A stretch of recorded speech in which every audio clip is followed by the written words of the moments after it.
Kung hindi Diyos si Kristo, ba't anya nakagagawa ng himala o milagro? Huwag po nating kalilimutan, kahit ang dyablo gumagawa ng milagro para dayain ng tao Pero tunay bang Diyos yun? Ang kadalasang argumento ng Iglesia ni Kristong kay Felix Manalo na hindi batayan na ang ating Panginoon Jesucristo ay Diyos dahil gumawa siya ng milagro. Bakit? Huwag po nating kalilimutan, kahit ang dyablo gumagawa ng milagro para dayain ng tao Pero tunay bang Diyos yun? Ang mga propeta, ng mga nauna, panahon ng mga magulang, panahon ng mga propeta, nakagawa din ng mga milagro. Ibig ba sabihin, Diyos sila? At ang totoo, ang mga apostol man, gumawa din ng milagro. Pero ibig ba sabihin, Diyos din sila? Darami ang Diyos pagka ganon. Paano ninyo sasagutin ito? Na dahil sa milagro na ginawa ng ating Panginoon Jesucristo para sa mga INC, balik Islam, hindi daw ito batayan na ang ating Panginoon Jesucristo ay tunay na Diyos. Tatalakayin natin ito.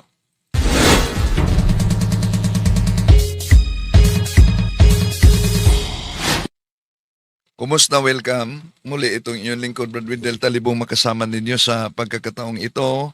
At ninyayahan natin ang ating mga suking taga-subaybay. Huwag kalimutang pindutin ang like sa ating live. At kung bago lang kayo, huwag kalimutang mag-subscribe.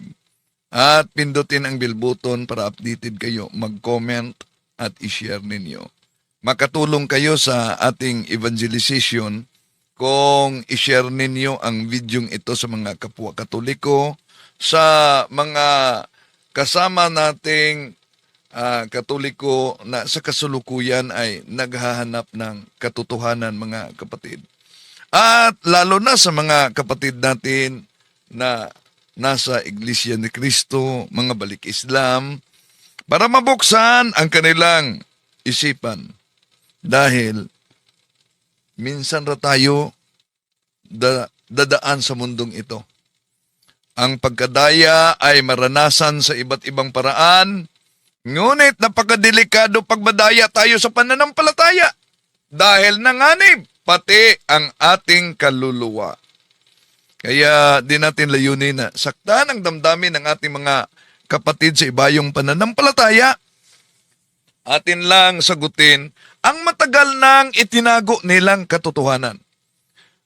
Antabayan na ninyo, pag may pagkakataon, itong sinabi ni Ka Bornok na isang kaanib ng Iglesia ni Kristong nag-aaral sa pagkaministro kung saan ibinigay talaga niya, no? Ang guide sa pag-aaral bilang ministro at tunay na tao. Ang sa Iglesia ni Cristo, siya'y tunay na tao, hindi Diyos. Pero isa sa mga argumento para pabulaanan na ang ating Panginoon Jesucristo ay hindi tunay na Diyos, yung mga ginawang milagro daw ng ating Panginoon Jesucristo ay hindi yan magiging katibayan at batayan na siya ay Diyos. Bakit? Kahit si Satanas, kahit Diablo daw, gumawa ng kababalaghan para mandaya. Kahit ang mga apostol at mga propeta gumagawa. Paano ninyo ito sasagutin? Ito ang pahayag ng ministro na si Arnel Tumanan. Ang isa pang sinasabi nila, kapatid na Joel, kung hindi Diyos si Kristo, ba't anya nakagagawa ng himala o milagro?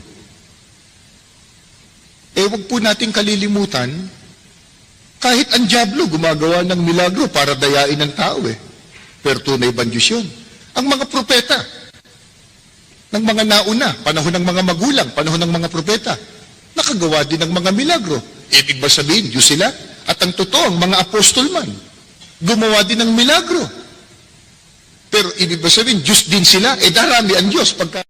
Yan, naalala niyo ba yung pahayag ni Shubalde na isang iglesia? Napakahina daw ang lohika ko. Balikan muna natin ha.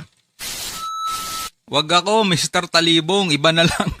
Hindi mo ako maloloko sa mga ganyan. Mukhang kailangan pa ata ni Wendell talaga mag-research, no? Brother Wendell, pag gusto mo magpadoktrina sa iglesia, sabihan mo lang ako. Mapanuri kayo. Sa mga logic pa lang Wala, eto si Mr. Wendell Talibong.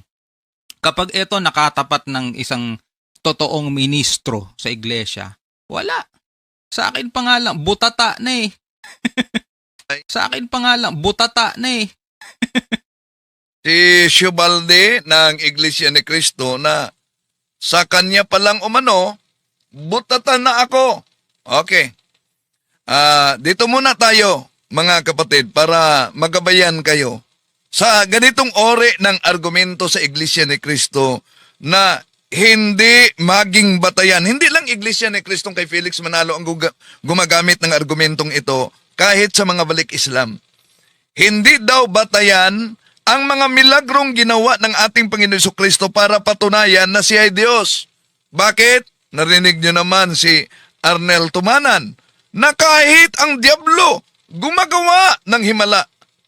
Mga kapatid, tama, hindi lahat na himala ay patunay na ang Diyos ay gumagawa nito. Pero, tandaan natin, mali na ilagay si Jesus na parehong kategorya ng demonyo o piking manggagawa. Tama ba ang ginawa ng ministro na para bang sa milagro na ginawa ng ating Panginoon Jesucristo, inalagay niyang pareho na kategorya ang demonyo o piking manggagawa ng milagro? Balikan natin. Ang isa pang sinasabi nila, kapatid na Joel, kung hindi Diyos si Kristo, ba't anya nakagagawa ng himala o milagro? Wag po nating kalilimutan, kahit ang Diablo gumagawa ng milagro para dayain ng tao Pero tunay bang Diyos yun? Ang mga propeta, ng mga nauna, panahon ng mga magulang, panahon ng mga propeta, nakagawa din ng mga milagro. Ibig ba sabihin, Diyos sila? At ang totoo, ang mga apostol man, gumawa din ng milagro. Pero ibig ba sabihin, Diyos din sila? Darami ang Diyos. May nabasa akong katanungan sa ating pananampalataya at katuweran Facebook page ni Roger Notarte. Brad Wendell, paano po sagot sa ibabato ng INC sa ating Catholic na sila daw ang tunay na simbahan na tinatawag na Iglesia ni Cristo? Meron na akong sagot diyan, uploaded video, pwede niyong tingnan kapatid, no? Ang sagot at yung paggamit sa mga aklat Katoliko na pinagputol-putol nila. Meron akong sagot diyan, pwede niyong ibisita yung naturang paliwanag kaugnay diyan. Sa pagkakataong ito, mga kapatid, sasagutin muna natin. Tama naman, hindi naman tayo totol na hindi lahat ng mga himala ay galing talaga. Yun ay patunay na ang Diyos ang gumagawa. Kahit demonyo, kahit diablo, pwedeng makagawa. Kahit mga huwad na mga propita, pwedeng makagawa ng mga peking himala. Pero ang punto dito, tama ba na tulad sa pahayag ni Mr. Arnel Tumanan, inilagay niya si Jesus sa parehong kategorya ng demonyo o piking manggagawa ng himala? Tandaan natin ito, mga mahal na kapatid. Ang himala ng ating Panginoong Hesus ay iba sa lahat. Iba sa mga apostoles, iba sa mga propeta, at lalo nang hindi maaring ikumpara siya at ilagay siya sa parihong kategorya sa himala na ginawa ng mga diablo. Bakit? Kung susuriin natin ang Biblia, yan talaga ang resulta pag litra por litra ang unawan, di ba? Kung suriin talaga natin ang Biblia, ang diablo ay pinapayagan siyang gumawa ng kababalaghan, mga kapatid, pinapayagan Payagan siya, pero limitado ang kapangyarihan. Ngunit ang ating Panginoong Hesus, may absolutong kapangyarihan. Ang demonyo, kahit gumawa ng signs, limitado. Kailangan siyang hihiling ng permiso. Naalala niyo ang Job Kapitulo 1, versikulo 2? Di ba? Humingi siya ng permiso sa Diyos para payagan. So, hindi ang demonyo, mga kapatid, ang diablo na binanggit ni Arnel Tumanan, hindi makapagbigay ng buhay. Lalo nang ang diablo ay hindi makapagpatawad ng kasalanan. Ang mga himala ng ating Panginoon Hesukristo ay kabaliktaran sa diablo. Bakit? Una, sa Juan Kapitulo 11, nagbigay siya ng buhay. Pangalawa, nagpatawad siya ng kasalanan, Marcos Kapitulo 2, versikulo 5 hanggang 12. Sa Marcos Kapitulo 4, versikulo 39, huminto ang bagyo sa utos ng ating Panginoong Hesus. See? At kung tingnan natin, Marcos Kapitulo 1, versikulo 27, nagpaalis siya ng diablo, ng demonyo, sa kanyang pangalan. Hindi lang yan. Sa Biblia, lumakad siya sa dagat. Bumuhay ng patay sa sariling kapangyarihan. Muling nabuhay siya sa sarili niyang kapangyarihan. Juan Kapitulo 2, versikulo 19. Hindi ito kaya ng ordinaryong tao o lalo na sa mga demonyo, mga kapatid. Ang Diyos Ama mismo, ginagamit ito ng mga ministro ni Felix Manalo, pero mali ang pakahulugan. Ang Diyos mismo, Ama, ang nagpapatunay sa mga himala ng ating Panginoong Hesus at sa tanda ng kaniyang pagkadiyos. Sa Gawa Kapitulo 2, ginamit ito sa mga ministro. Sa susunod ating palaliman ito. Ito mabasa Gawa 2:22. Mga Israelita, pakinggan ninyo ito. Si Jesus na taga Nazaret ay sinugo ng Diyos. Pinatunayan ito ng mga himala, mga kababalaghan at mga palatandaang ginawa ng Diyos sa pamamagitan niya. Alam ninyo ito sapagkat ang lahat ng ito ay naganap sa kalagitnaan ninyo. See? Napagkalinaw. Ginamit din ito at sasagutin natin sa susunod. Anong punto niya? Dito, mga kapatid, ginamit ito sa INC. So, ang punto dito, kung ang himala ni Jesus ay kasing level lang ng daya ng diablo, bakit mismo ang Diyos Ama ang nagsasabing iyon ang patunay ni Jesus? Hindi pwedeng ipantay ang gawa ng Diyos sa gawa ng demonyo. Ito ang argumento ng INC na si Arnel Tumanan para pabulaan na nila na ang ating Panginoon Jesucristo ay tunay na Diyos, mga kapatid. So, madalas itong ginagamit na argumento ng mga balik Islam at sa Iglesia ni Kristong tatag ni Felix Manalo para sabihin, hindi sapat ang himala para patunayang Diyos si Jesus. Kasi may mga propeta, may mga apostol, gumawa din sila ng himala. Tama. May gumagawa ng mga milagro. Pati na ang mga propeta. Pati na ang mga apostol. Pero naisip kaya nila, mga kapatid, na ang mga propeta at ang mga apostol na gumawa ng himala, sila ay instrumento lang. Samantalang si Jesus ay may sariling kapangyarihan. Diba? Ang mga propeta, gumawa sila ng milagro hindi sa sarili nilang kapangyarihan, kundi sa pangalan ni Yahweh. Lagi nilang sinasabi, ganito ang sabi ng Panginoon, So, dependent sila. Naghihintay sila sa utos at pahintulot ng Diyos na si Yahweh. Si Jesus, gumawa ng milagro. Ang kanyang paggawa ng milagro sa sarili niyang kapangyarihan at kalooban.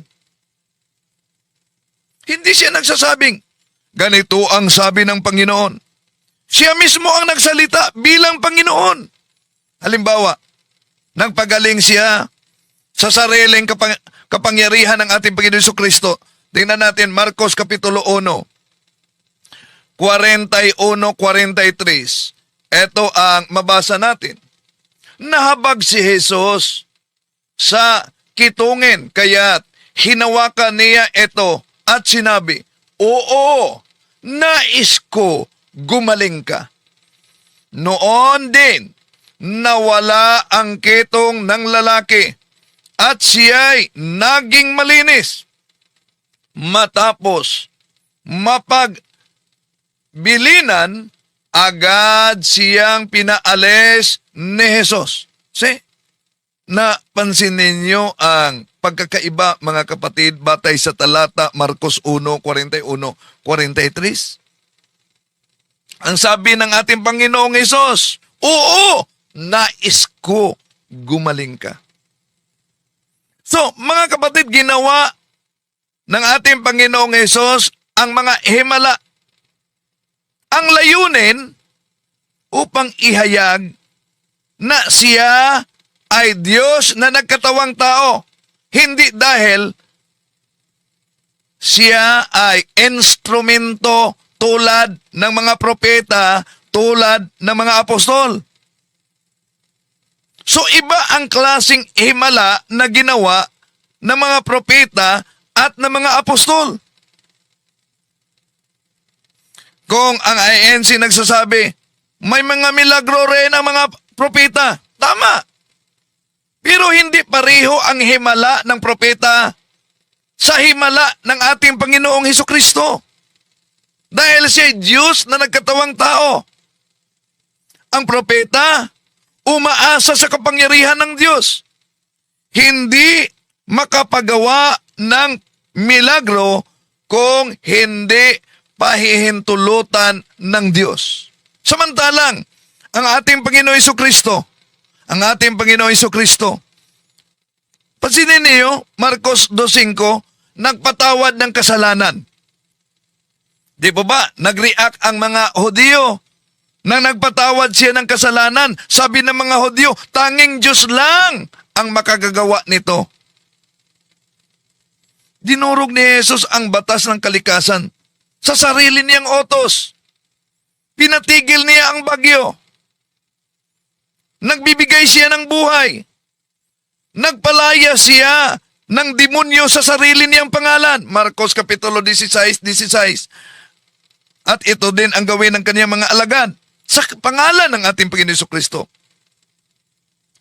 Kaya, sa mga milagro na nagawa ng ating Panginoon Jesucristo, anong sabi ng mga alagad, ng mga apostol? Marcos Kapitulo 4, versikulo 41. Natakot sila ng labis at namangha. Sabi nila sa isa't isa, anong klaseng tao ito? Pati hangin at lawa ay sumusunod sa kanya. Napakalinaw, mga kapatid.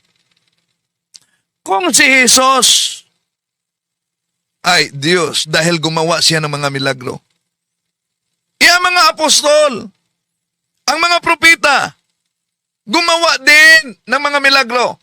Anong argumento ni Arnel Tumanan dito? Iibig ba sabihin? Ang isa pang sinasabi nila, kapatid na Joel, kung hindi Diyos si Kristo, ba't anya nakagagawa ng himala o milagro? Huwag po nating kalilimutan, kahit ang dyablo gumagawa ng milagro para dayain ng tao Pero tunay bang Diyos yun? Ang mga propeta, ng mga nauna, panahon ng mga magulang, panahon ng mga propeta, nakagawa din ng mga milagro. Ibig ba sabihin, Diyos sila? At ang totoo, ang mga apostol man, gumawa din ng milagro. Pero ibig ba sabihin, Diyos din sila? Darami ang Diyos pagka Yan. So ano sa palagay ninyo? Yung argumentong iyan, mga kapatid, na kung ang Panginoong Hesus ay gumawa ng mga milagro, ang mga apostol at mga propeta gumagawa din ng mga milagro. So ibig ba sabihin, Diyos din sila? Idi, dadami na ang Diyos kung ang milagro ay batayan para magiging Diyos. Yon ang punto ng taga-INC. Pero mali mga kapatid. Bakit? Kung pag-aralan nating mabuti ang nakasulat sa Biblia, ang himala ni Jesus ay hindi katumbas ng himala ng mga propeta at ng mga apostol. Magkakaiba talaga ang pinagmulan. Ang paraan, ang otoridad, at ang kanilang mga ginawa, mga kapatid, magkaiba talaga. Bakit? Ang mga propeta at mga apostol ay gumawa ng himala sa kapangyarihan ng Diyos. Hindi sila gumagawa sa sarili nilang kapangyarihan. Si Moises sa Lumang Tipan, ginawa sa kapangyarihan ni Yahweh. Si Elias, nanalangin muna upang bumaba ang apoy. Si San Pedro, Gawa Kapitulo 3, versikulo 6, sa pangalan ni Jesucristo na taga Nazaret, tumayo ka at lumakad ka. Di ba? Si San Pablo, Gawa Kapitulo 19, versikulo 11, ang Diyos ang gumawa ng mga karaniwang himala sa pamamagitan ni Pablo. So ibig sabihin, sila ay mga instrumento lamang. Wala silang sariling kapangyarihan. Samantalang ang ating Panginoong Hesus, siya ay gumagawa ng himala sa sarili niyang kapangyarihan. Ito ang malaking pagkakaiba, mga kapatid.